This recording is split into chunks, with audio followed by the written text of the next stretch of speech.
Hello students, in the last video we have discussed the overview or the flow chart of human digestive system.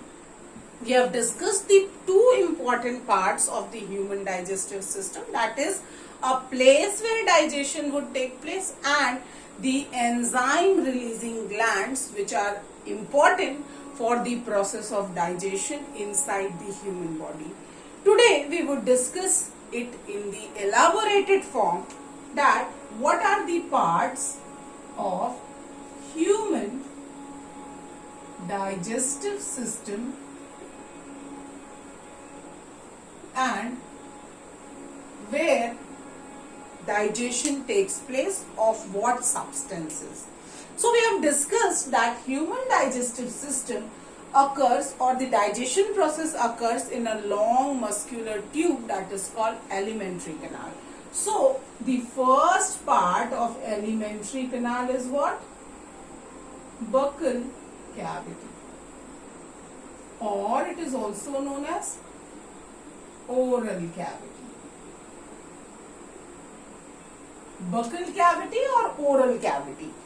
Now, the opening or the starting point of alimentary canal is the mouth.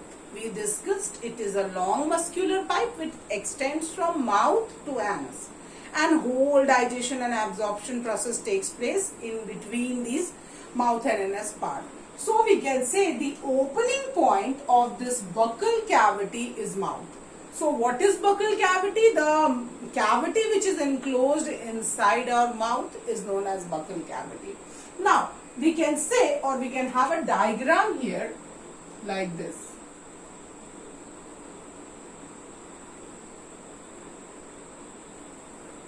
Now this is the opening part or the mouth. Okay.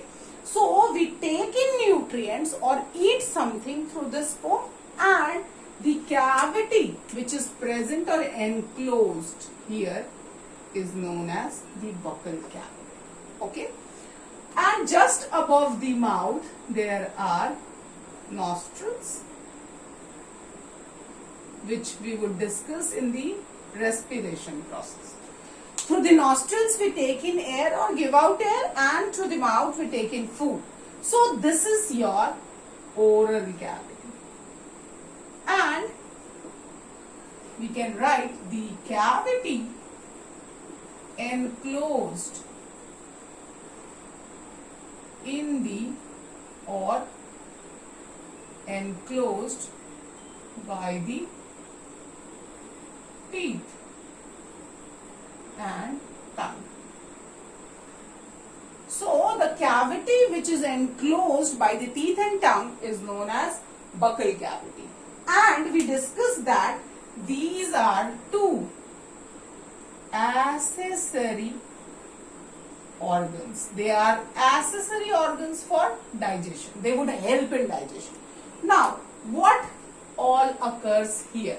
So we can say this teeth, it is responsible for reducing the size of food particles. So what we have to study here, that with the help of teeth, the size of the food particles or the bite which we have taken in inside the mouth is reduced to pieces, or the teeth help in chewing the food. And whereas this tongue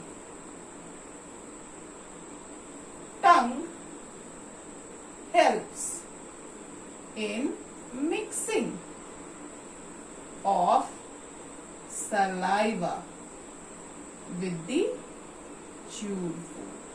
So what is the function of this tongue?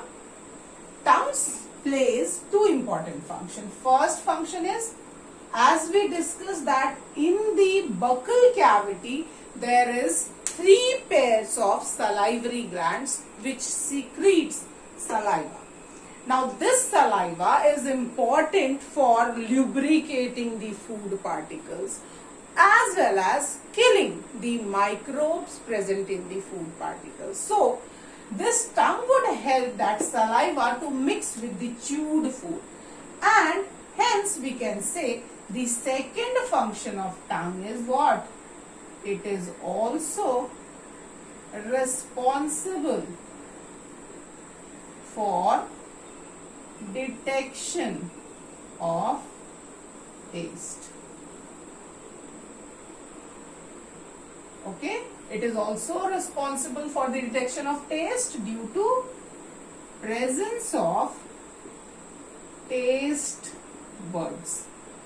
There are several taste buds on the tongue which help in detection of taste. So these are the two functions of tongue. Now the teeth would help in chewing the food and the tongue would help in mixing the saliva with the chewed food. Hence the food is now known as bolus. So bolus is what? Chewed food plus saliva. Clear? So the food or the food is converted to bolus before it is sent to the food pipe or the oesophagus. So in the buccal cavity, what is produced? Bolus is produced. What is this bolus? Solid ball-like structure. Because in the mouth or in the buccal cavity, in this cavity, only 30% of starch is digested, nothing else. In the mouth, only 30% of starch is digested. And why it is digested? Because of an enzyme present in the saliva known as amylase or alpha amylase. So, the saliva would help in digesting the 30% of the starch. So, here we can say in this buccal cavity or in this buccal cavity there is presence of 3 pair of salivary glands. So there are what? 3 pairs of salivary glands, and it is responsible for secretion of saliva. Now, this saliva is the secretory fluid which is present in the buccal cavity, and saliva consists of mainly 2 substances. So there are 2 substances or either enzymes in the saliva. The first one is known as alpha amylase, and this alpha amylase responsible for 30% of starch digestion. So what we are discussing here, in the buccal cavity, the teeth would reduce the size of the food by chewing, and the tongue would help in mixing that chewed food particles with the saliva to form a ball-like structure so that it can get inside the lumen of the food pipe. As we know, the food pipe would have a narrower lumen, so the food would be binded together to get into that oesophagus. So this alpha amylase, or it is also known as ptyalin. This enzyme helps in 30% starch digestion. Ptyalin is the name and the type is known as alpha amylase, and it also has lysozyme present in it. This lysozyme, it acts as antimicrobial in action, which means it would kill the microbes. We eat the food, there are millions of microbes which are going inside our mouth, but that saliva or the lysozyme which is present in the saliva will kill all those pathogens which are of low pathogenicity, which does not have a larger power to cause disease. They are killed by this lysozyme. And one important thing, this lysozyme it is also present in tears. Our tears also have lysozymes, so if any pathogen wants to get inside our body through this eyes, they will be killed by the lysozyme present in tears. So mainly the saliva secreted from the salivary glands are responsible for 30% of starch digestion in our mouth. Now, the teeth and tongue are playing important role as they are helping in reducing the size of the food particles as well as mixing them to form a solid ball-like structure. But as we know here, human teeth are known as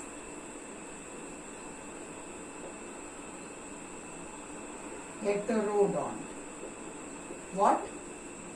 Human teeth have been given a term, that is what? Heterodont. What is heterodont? When in a jaw there are different types of teeth, then that condition is known as heterodont. So we can say in a jaw there are different types of teeth. So there are 4 different types of teeth. What are those? First one is incisors. Now, the teeth which are present in the frontal region, 4 teeth above and 4 teeth down, they are known as incisors. These incisors would help, this is written as I, help in biting. When we take a bite of an apple, anything, when we take a bite, these incisors would help, the frontal teeth would help us to take a bite. They are known as incisors. The next one is known as canines, which are sharp, pointed, 2 from the up and 2 from the down. These canines are pointed teeth or they are edgy teeth which help in piercing. When we eat anything like flesh, mutton, chicken, then these would help in piercing. So the canines are much more developed in the carnivorous animals. They are pointed and it is elevated outside. So canines help in piercing. And then we have premolars